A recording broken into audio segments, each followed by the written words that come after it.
Madame, monsieur, bonjour et bienvenue sur Sangoya Congo, la chaîne qui vous informe sur toute l'actualité qui se passe ici au pays avec le docteur Noël Tchani. Vous le verrez avec nous, il est là.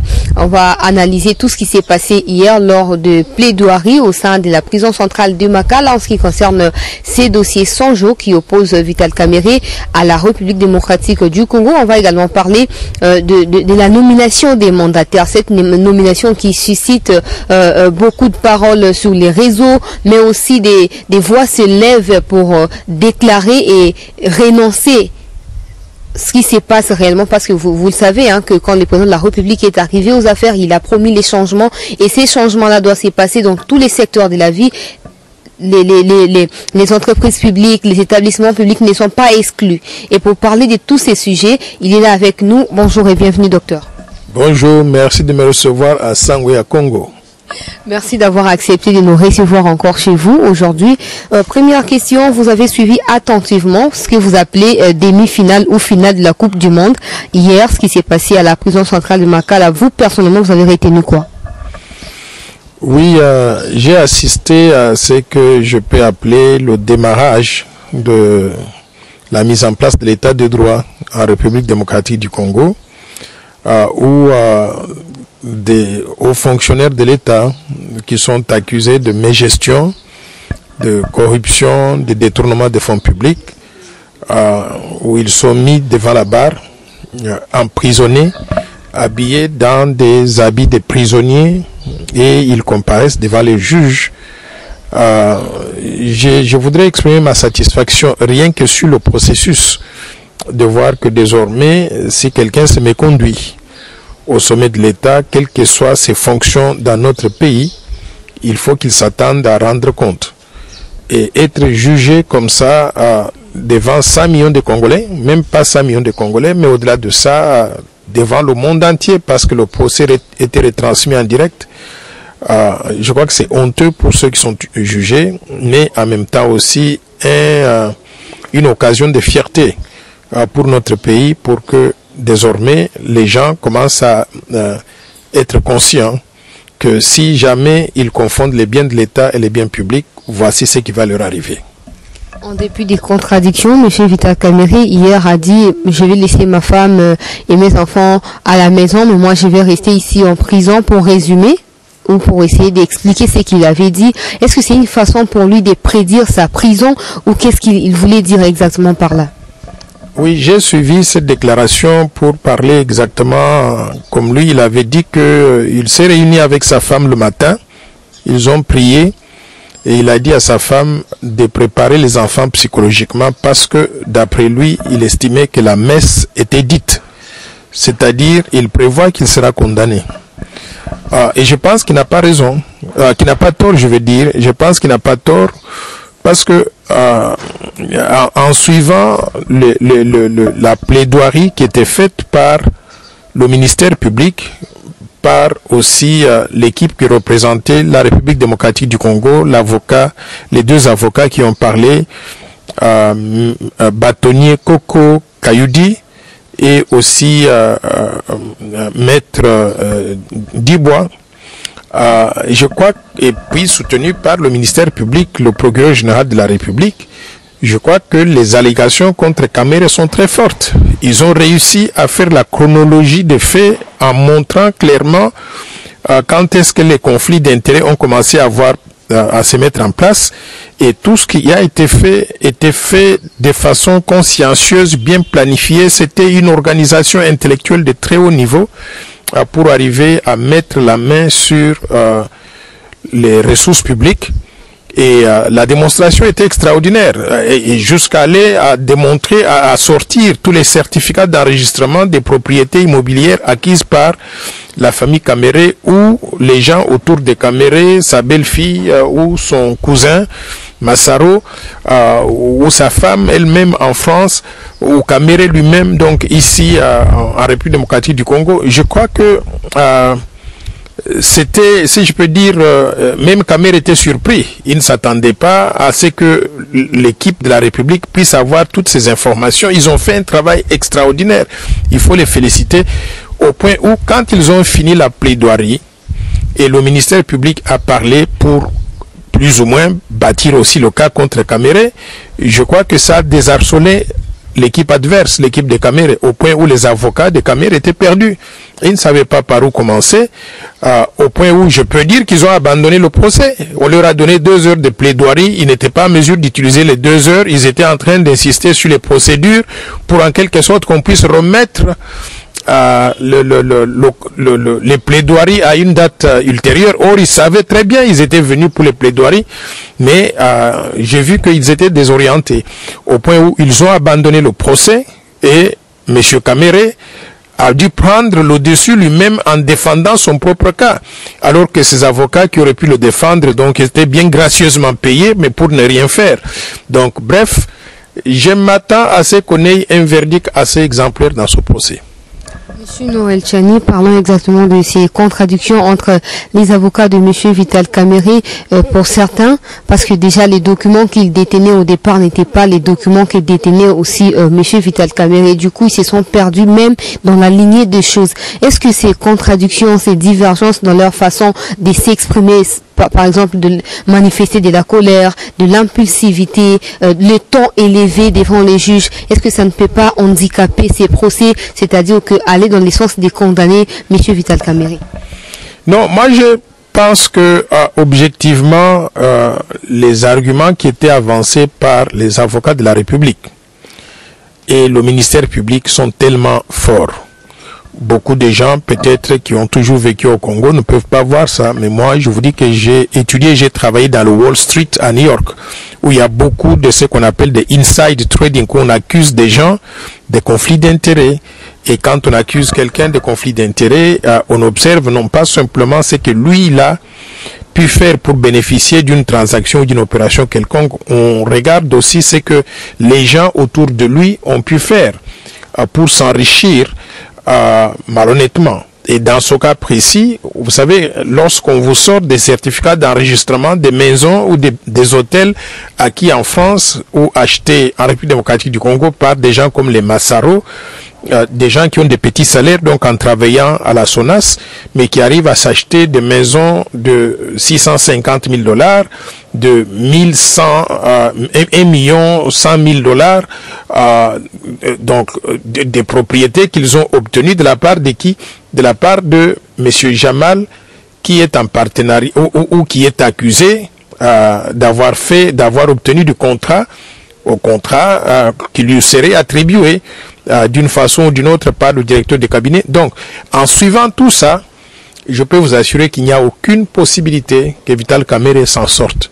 Il n'y a aucune possibilité. Il sera condamné, je peux prédire avec précision qu'il sera condamné. Je ne connais pas la peine qu'on va lui infliger si on va retenir ce qui a été demandé par le ministère public, 20 ans de travaux forcés, plus remboursement de tout ce qu'il a pu acquérir, mais il sera condamné.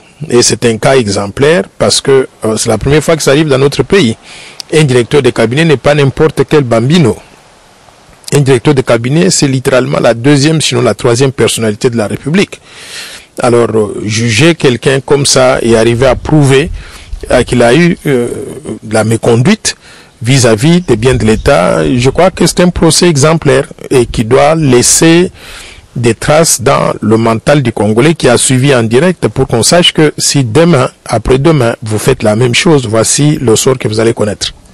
En l'espace de 1 an, simplement depuis que le président de la République est arrivé au pouvoir avec M. Vital Caméré comme directeur du cabinet, il a pu acheter plus de 20 parcelles. À Paris, par exemple, il a acheté une concession aux Champs-Élysées, il a acheté une île en Grèce, des histoires comme ça. Est-ce que on peut aujourd'hui croire qu'il a abusé de la confiance du président de la République qui voulait à ce qu'il lui tienne compagnie pour les changements, ou tout simplement il a visé à ses intérêts? Lui, il n'est pas là pour travailler quand même pour les Congolais. Je dirais qu'il est allé au-delà d'abuser simplement de la confiance du chef de l'État. Vous savez, à ce niveau-là, les intérêts qui sont en jeu ne sont pas les intérêts de Félix Antoine Tshisekedi en tant qu'individu ou en tant que président de la République, c'est les intérêts du peuple congolais. Nous avons 100 millions de Congolais qui meurent de faim et qui attendent des leaders politiques le salut. qui attendent qu'on vienne de les délivrer de la misère, de la pauvreté pour qu'ils commencent à vivre mieux, à avoir du travail et devenir un peuple respectable. Nous sommes tous allés dans une élection, chacun avec sa vision, mais la vision que défendait le cash, l'équipe du président de la République et de M. Kamere, était qu'il fallait mettre en place l'état de droit et la bonne gouvernance pour transformer fondamentalement la façon dont les Congolais vivent, pour qu'on vive mieux après qu'ils arrivent au pouvoir. Ils arrivent au pouvoir, première chose, on précipite les choses pour mettre en place un soi-disant programme de 100 jours, mais nous comprenons maintenant que le programme était purement et simplement mis sur la table précipitamment avant que le gouvernement n'arrive comme un moyen de détourner les ressources publiques. Donc, s'il y a quelqu'un qui a trahi l'autre, c'est Kamere qui a trahi et le président de la République et le peuple congolais. Donc, il y a eu un abus de confiance. Abus de confiance, maintenant, il faut qu'on puisse montrer clairement qu'on n'est pas... Et je crois que le président de la République doit être la première personne malheureuse dans tout ça. Parce que, vous vous rendez compte, si vous avez un partenaire et votre directeur de cabinet qui arrive à faire des choses comme ça, vous avez honte. Qu'est-ce que vous pouvez dire au peuple congolais? Dieu merci que la justice a pu s'impliquer pour dire non, assez c'est assez. Mais le nombre de propriétés qui ont été mentionnées comme ayant été acquises en l'espace donc d'une année, le nombre de violations des procédures ou des manipulations de personnes en promettant de maintien à tel ou tel poste, il envoie donc des ordres pour qu'on puisse transférer l'argent de la Banque centrale en utilisant même les réserves d'échange du pays. C'est du jamais vu. C'est vraiment du jamais vu. Moi, je pense que nous avons un cas ici exceptionnel et il faut que la justice se prononce en donnant un message très clair que ce genre de comportement jamais ne sera encore autorisé ou accepté en République démocratique du Congo. C'est bien là qu'il a pu s'enrichir. Est-ce que ces biens-là doivent être restitués à la République ou comment? Oui, mais il y a des sanctions qui seront prises. Lorsque j'ai entendu le réquisitoire du ministère public hier, on demande non seulement qu'il soit emprisonné pour 20 ans de travaux forcés, mais on demande aussi qu'il puisse restituer à la République les sommes qui ont été détournées et en plus de cela aussi dommages et intérêts. Donc quand on mélange le tout, c'est les biens qui appartiennent au peuple congolais. S'il ne peut pas donc payer ou rembourser, si on ne peut pas saisir les comptes bancaires où il y aurait cet argent, s'il a investi dans l'immobilier au Congo et à l'étranger, il va falloir qu'on puisse saisir ces biens-là et demander la coopération avec les pays où les biens sont situés pour pouvoir les récupérer, les vendre et remettre le peuple congolais donc dans ses droits. Lors de toutes les révélations ou de tous les témoignages qui ont pu être entendus au niveau à travers ces procès plutôt, quel est le rôle principal qu'a joué la Banque centrale? Est-ce qu'elle a contribué à ces détournements parce que la Banque centrale n'est pas n'est pas sans ignorer, allais-je dire, qu'il faut pas, par exemple, sortir autant d'argent en liquide comme ça et donner à quelqu'un qui va transporter dans un sac pour se déplacer d'un territoire à un autre. La Banque centrale est au courant de toutes ces lois-là, mais pourquoi elle a pu permettre ces genres de sorties financières exagéré, si on peut dire? Je dirais que la Banque centrale a failli à sa mission. La banque a plusieurs missions qu'elle pouvait jouer dans ce cadre ici. Vous savez que la banque, non seulement elle est en charge de la conduite de la politique monétaire, mais elle est en charge de la gestion des fonds publics. Gestion des fonds publics, ça veut dire qu'il joue le rôle de caissier de l'État. En d'autres termes, lorsqu'il y a de l'argent qui appartient à l'État, il appartient à la Banque centrale qui paye les factures d'avoir un œil regardant pour que quand il y a une facture qui est présentée, on ne paye pas simplement aveuglément parce que la facture est venue du ministère des Finances ou bien parce qu'il y a eu un coup de fil qui vient du directeur du cabinet de la présidence de la République. La Banque centrale doit se poser la question, est-ce que cette transaction est légitime? Est-ce qu'elle a suivi les règles? Est-ce qu'elle répond vraiment à toutes les précautions d'ordre réglementaire, de vérification et consorts? Dans ce cas précis, on comprend que la facture qui est venue en réalité donc de la présidence de la République au ministère des Finances, qui n'a même pas été visée par le ministère du Budget, a été payée sur ordre simplement d'un coup de fil provenant soit du ministre des Finances, soit du directeur de cabinet du président de la République, la banque a failli à sa mission. Parce que d'abord, la banque ne devait pas obéir aux ordres de paiement des factures comme ça qui n'avaient pas de soubassement. Pourquoi? Parce que la banque est supposée être autonome, indépendante. C'est-à-dire qu'elle ne doit pas recevoir des dictats de la part de qui que ce soit. Mais dans ce cas ici, elle recevait des dictats de la part du directeur de cabinet et elle payait les factures aveuglément. C'était une mauvaise utilisation des ressources de l'État, des fonds de l'État. Ça, c'est la première chose. Mais la deuxième chose, c'est que la banque a aussi comme rôle d'être le conseiller économique et financier du gouvernement. C'est-à-dire que quand on demande qu'elle puisse payer une facture pour importer des maisons préfabriquées, une des choses que la banque devait faire, c'est de demander où est le contrat. Ici, il n'y avait pas de contrat.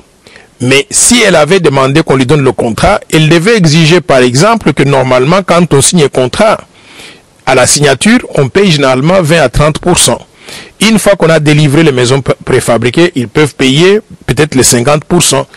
Et après avoir installé les maisons, toutes les conditions sont remplies, on paye le montant restant 20 à 30% donc qui reste. C'est ça le conseil que la Banque centrale devait donner à ceux qui étaient impliqués dans cette transaction, notamment la présidence et aussi le ministère des Finances ou bien le ministère de l'Habitat, du développement rural. Mais elle a fermé les yeux. Pourquoi elle a fermé les yeux? Parce que Kamere avait réussi à embrigader tout le monde en prenant une décision qui disait que tous les superviseurs du projet, y inclus le gouverneur de la Banque centrale, sont payés 5% du montant décaissé. Parce qu'ils sont payés 5% du montant décaissé, donc ils ferment les yeux, ils payent simplement parce qu'ils vont recevoir l'argent en retour. Et de ce point de vue-là, la banque a facilité le détournement de fonds. Mais en plus de cela, une fois qu'on a fait le transfert donc de 57 millions de dollars qui partaient de la Banque centrale avec destination Ecobank, parce que le compte du prestataire se trouvait donc à Ecobank. La banque n'a pas fait le suivi. L'argent n'est jamais arrivé à Ecobank. L'argent a transité par la Robank et a été intercepté au niveau de la Robank et ils ont sorti du cash dans des proportions de 30 millions de dollars. Une violation très grave de la réglementation bancaire. Et or, la banque devait faire quoi? La banque devait s'assurer que le paiement est arrivé à destination parce que, au terme de l'article 5 du règlement de la réglementation d'échange, il est dit que les autorités compétentes de la Banque centrale doivent s'assurer du bon dénouement de la transaction. C'est-à-dire que les fonds transférés de la Banque centrale sont arrivés à destination à Ecobank. Or, ici, le gouverneur de la Banque centrale n'a pas fait ce travail-là. Donc, ils ont laissé l'opération se passer et les gens se sont répartis donc le cash au niveau de la Robank. C'était une violation très grave et de la Constitution qui donne à la Banque centrale le rôle de pouvoir gérer les fonds publics, le rôle d'être indépendant. Et ils ont accepté donc la violation de l'indépendance, ils ont accepté la violation de la réglementation d'échange et ils n'ont même pas supervisé le secteur bancaire comme il faut parce que la Robank se comporte comme une banque mafieuse qui n'obéit à aucune règle. Donc, en faisant la somme de tout ça, je peux dire que la Banque centrale a une très grande responsabilité dans ce qui est arrivé dans ce détournement des fonds publics et il faut tenir les autorités de la Banque centrale responsables de leur comportement et de leurs actes. C'est-à-dire quoi? Il faut les amener devant la barre parce qu'ils ont été complices dans le détournement et dans l'opération de blanchiment. Ils ont violé et la Constitution en autorisant qu'on interfère, qu'on gêne l'indépendance de la Banque centrale. Ils ont violé la réglementation d'échange en ne faisant pas le suivi sur le transfert des fonds qui partaient de la Banque centrale à Ecobank. Et ils ont favorisé le blanchiment d'argent, le blanchiment des capitaux, et ce qui est proche même du financement du terrorisme parce que ils n'ont pas pris des mesures appropriées pour empêcher que l'argent soit retiré en cash au niveau de la Robank. Donc, toute une série de violations qui affectent et la Banque centrale et le gouverneur de la Banque centrale. Par conséquent, il doit être mis en accusation. S'il est mis en accusation, ça devrait aboutir en quelque sorte au changement de la haute direction de la Banque centrale dans les meilleurs délais. Nomination des mandataires en ce qui concerne les entreprises et établissements publics. On a pu revoir les mêmes visages que le peuple a déploré il y a un an presque. Est-ce qu'il faut s'attendre à un changement ou tout simplement croyant partout on va nous amener qu'on nous amène? Bon, moi franchement j'étais choqué par ces nominations au niveau des mandataires de l'État. Souffle sur la RDC qui est de nouvelles personnes qui arrivent à mettre en place un nouveau système de gouvernance pour gérer le Congo différemment que nous l'avions été pendant les 18 dernières années de Joseph Kabila. Et on ne change pas le système en recyclant les mêmes personnes. On ne peut pas faire du neuf avec du vieux. Alors, il y a des gens même qui étaient vomis vraiment du peuple congolais, au point où on ne voulait plus entendre parler de ces gens-là. Alors, aujourd'hui, franchement, je n'arrive pas à reconnaître le président Félix-Antoine Tshisekedi. Je ne le voyais pas, je ne l'imaginais pas prendre son stylo pour nommer José Makila, Mende Malanga et d'autres personnes dans des fonctions, soit au conseil d'administration des entreprises, soit dans les conseils, à la présidence du conseil d'administration, membres des équipes de direction, donc de nouvelles entreprises publiques. Par exemple, ce qui est arrivé au niveau de la RVA, c'est tout à fait inadmissible. Il y a un mois, lui-même le président a critiqué la gestion de la RVA et la gestion de ce qu'on appelle les GoPass. Et on a initié une enquête. Comment est-ce qu'au milieu de tout ça, sans qu'on connaisse les conclusions de l'enquête, il arrive à renommer la même personne à la même place? Donc, moi, je ne comprends pas qu'est-ce qui est arrivé au président de la République. Est-ce qu'il a été envoûté pour arriver à faire des nominations de ce genre-là? Je ne sais pas. Franchement, je voudrais prendre des distances par rapport à ce mode de gestion-là. Je souhaite que dans l'avenir, que le président soit plus regardant. Je ne sais pas si on lui a juste amené des gens et il a signé des ordonnances sans pouvoir lire les noms des gens. Ça donne l'impression comme ça parce que je ne voyais pas le président Félix-Antoine Tshisekedi nommer des gens comme les José Makila, comme les Mende Malanga, toutes ces personnes qu'il a nommées là. Donc il y a quelque chose qui n'a pas marché et il faut qu'on puisse comprendre comment, s'il n'a pas la latitude de pouvoir changer le système, c'est que nous sommes voués à l'échec. Les mêmes personnes qui ont travaillé avec l'ancien président Joseph Kabila et dont l'ancien président avait déploré ou disait plutôt que si j'avais 15 bonnes personnes ou si j'avais trouvé 15 bons collaborateurs, j'allais changer le peuple congolais. Aujourd'hui, pendant ces temps, je rappelle que l'actuel président Félix Tshisekedi combattait ces personnes-là. Comment encore il peut accepter aujourd'hui de travailler avec eux, sachant que son prédécesseur a échoué? Entre parenthèses, on travaille avec ces mêmes personnes. Oui, je me rappelle de cette déclaration de l'ancien président Joseph Kabila, lorsqu'il avait dit que s'il avait trouvé, il n'arrive pas à trouver 15 personnes avec qui il peut développer la RDC. Ça veut dire que dans la famille de l'ancien chef de l'État, qui était l'AFDL et puis le PPRD et puis la majorité présidentielle, il n'arrivait pas à identifier 15 bonnes personnes avec qui il pouvait travailler pour développer le pays.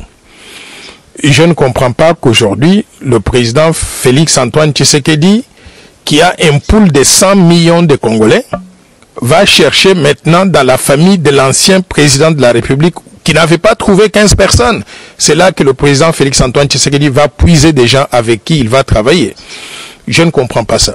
Donc franchement, il n'y a que lui qui peut nous expliquer pourquoi cela. Est-ce qu'il a la liberté de choisir qui il veut? Ou bien est-ce que c'est Joseph Kabila qui lui dicte des gens qu'il veut et lui il ne fait que signer des ordonnances? C'est vraiment écœurant, c'est surprenant. Peut-on alors croire à l'issue de ces nominations que c'est la coalition qui gère les pays et non pas les volontés des politiques congolais? Bon, il faut dire que depuis que le président de la République est arrivé, il n'a pas encore mis en place son système. Nous, on pensait qu'avec des nominations qu'il a commencé à faire, il va mettre en place l'homme qu'il faut à la place qu'il vaut, en quelque sorte changer le système Kabila pour mettre en place le système Fachi. Mais s'il commence à changer le système Kabila en recyclant les gens des Kabila, en les mettant donc en selle, on ne pourra pas avoir le système Fachi qui pourra nous donner une gouvernance différente par rapport à la gouvernance donc, que nous connaissons. Donc, comme vous, je me pose la question, est-ce que le président a été envoûté? S'il n'a pas été envoûté, qu'est-ce qui fait qu'il n'a pas la liberté de faire des choses que lui-même, pendant qu'il était dans l'opposition, il trouvait que ça ne marchait pas? Qu'est-ce qui fait qu'il ne change pas ces choses-là?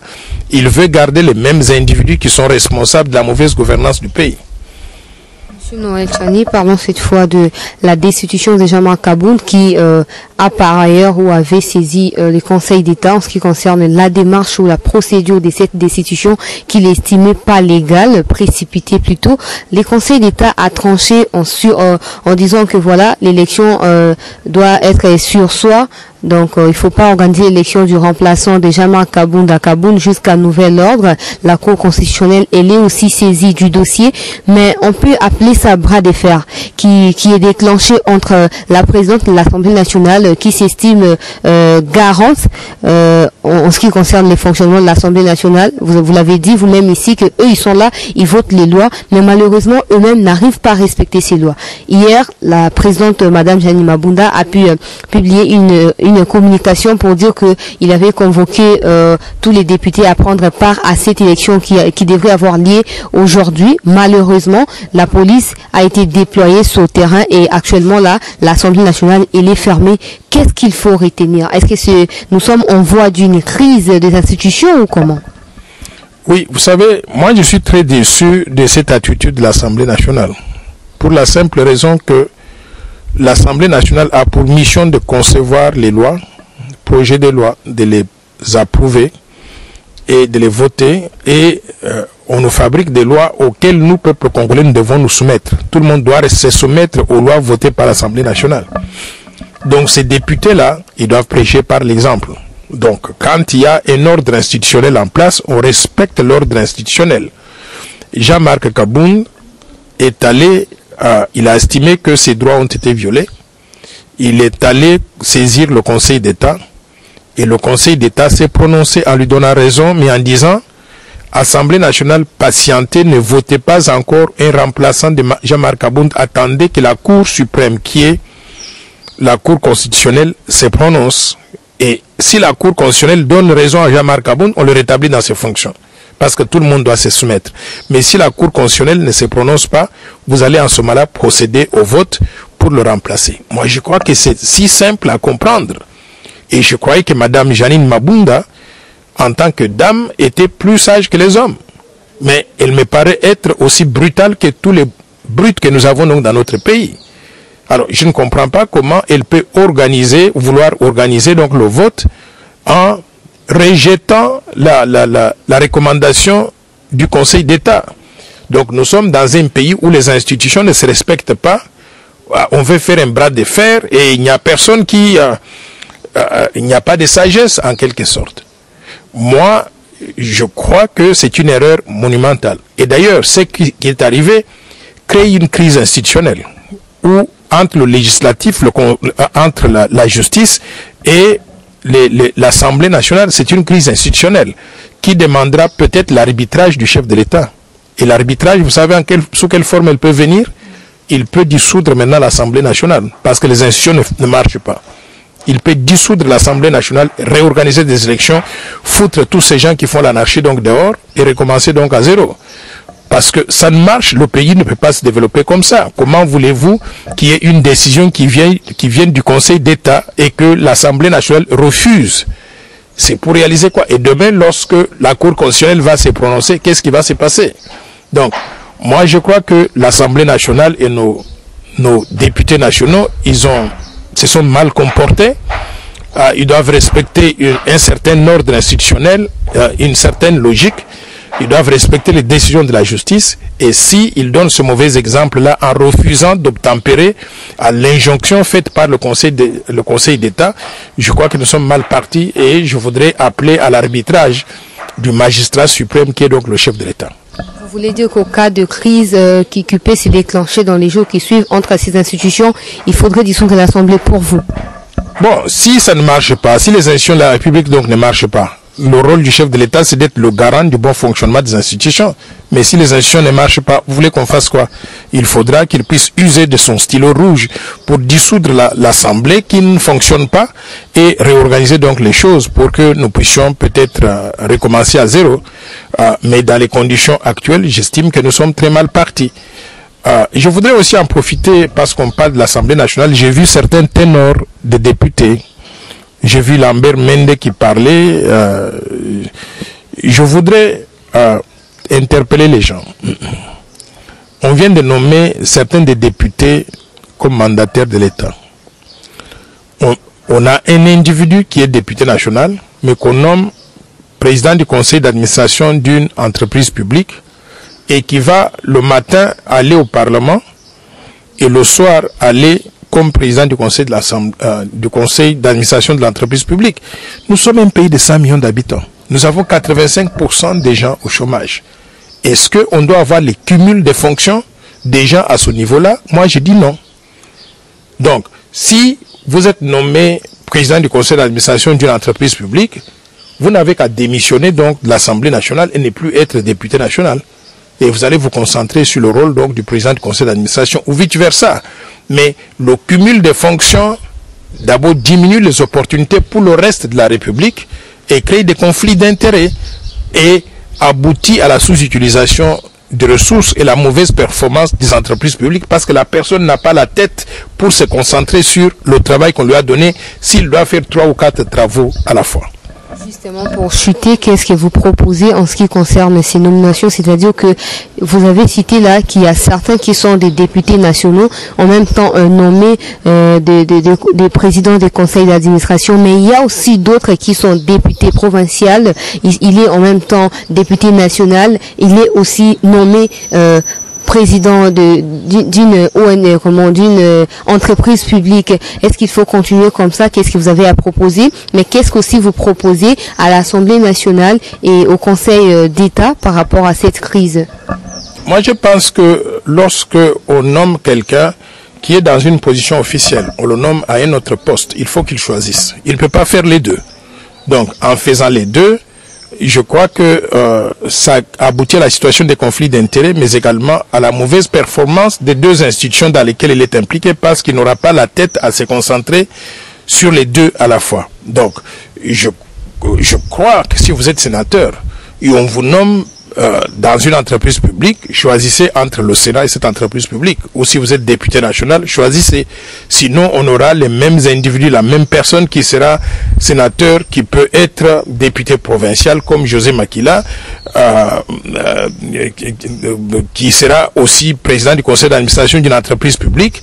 Je crois que ce n'est pas une très bonne utilisation des ressources de l'État. Et ça crée des situations de conflit d'intérêts. Et ce qui est grave ici, c'est que ces mêmes individus-là, vous les trouvez, il a été élu député provincial et il se fait élire député national. Il laisse le poste de député provincial à sa fille ou à son fils et il devient maintenant député national. Et quand on le nomme à la tête d'une entreprise publique, il laisse le poste de député national à sa femme. Et donc, ça devient une situation de conflit d'intérêts énorme. Le pays ne fonctionne pas comme ça. Il faut que les gens fassent le choix.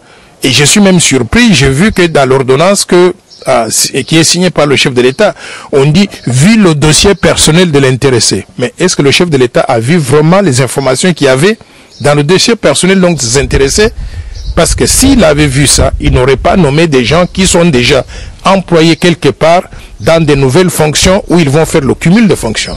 Donc je demande vraiment qu'on puisse réfléchir 2 fois pour arriver à faire la bonne gouvernance implique la suppression des conflits d'intérêts. La bonne gouvernance donc implique que des individus qui fonctionnent mettent toute leur tête dans des fonctions où ils occupent donc leur temps spécialement pour ça. Mais faire donc plusieurs choses à la fois, je crois que ce n'est pas la bonne utilisation des ressources publiques. Qu'est-ce que vous proposez à l'Assemblée nationale? Ce que je propose à l'Assemblée nationale, c'est que si on a nommé quelqu'un quelque part d'autre, qu'il choisisse de rester à l'Assemblée ou bien de partir. Il faut que ce soit une loi au niveau du pays. Ce qui concerne la crise de Jean-Marc Kabound.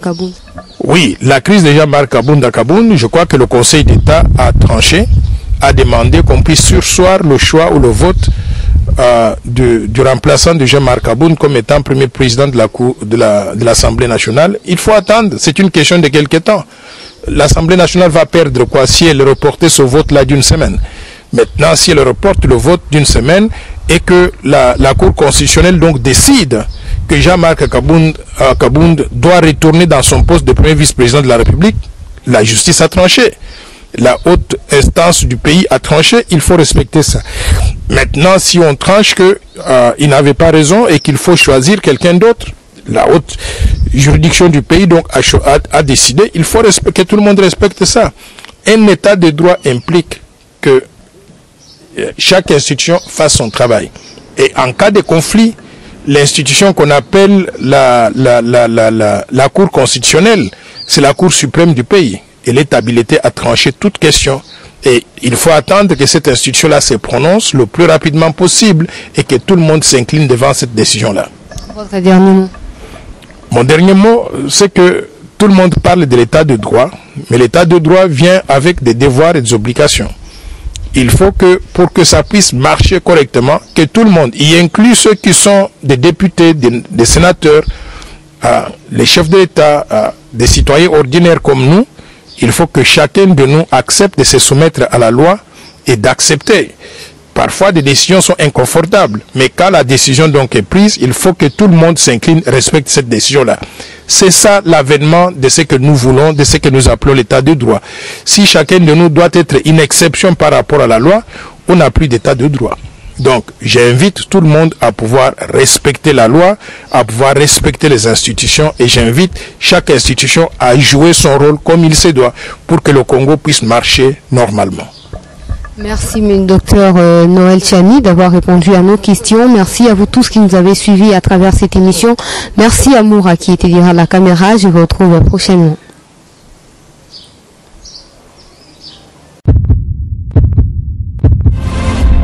Eshima, votre magazine qui bat au rythme de l'actualité. Retrouvez la nouvelle édition. Exclusivité. Gouverneur Jacques Kiaboulak s'érige en barrière contre le Covid-19 dans le Haut-Katanga. Sensibilisation des terrains sur le respect des gestes barrières et prise en charge des malades. Retour sur le péripéties du confinement strict réussi de Lubumbashi et Kasumbalesa. Jacques Kiaboulak Atoué, les défis de la réussite. Wandani, l'homme et ses œuvres. Reconstruction et décollage économique. Sécurité, mobilisation de recettes. Eshima Magazine revient sur les succès notables du chef de l'exécutif du Haut-Katanga. Découverte, Moussa Mondo, valeur sûre de la politique congolaise. Focus, Néné Lunga, en première ligne pour la défense des droits des travailleurs pendant les confinements. Dossier Eshima, les épidémies les plus dévastatrices de l'histoire. Nation, pêche et élevage. Jonathan Bialosuka, sortir la RDC de la sous-alimentation. Économie, impact du Covid-19 sur l'économie congolaise.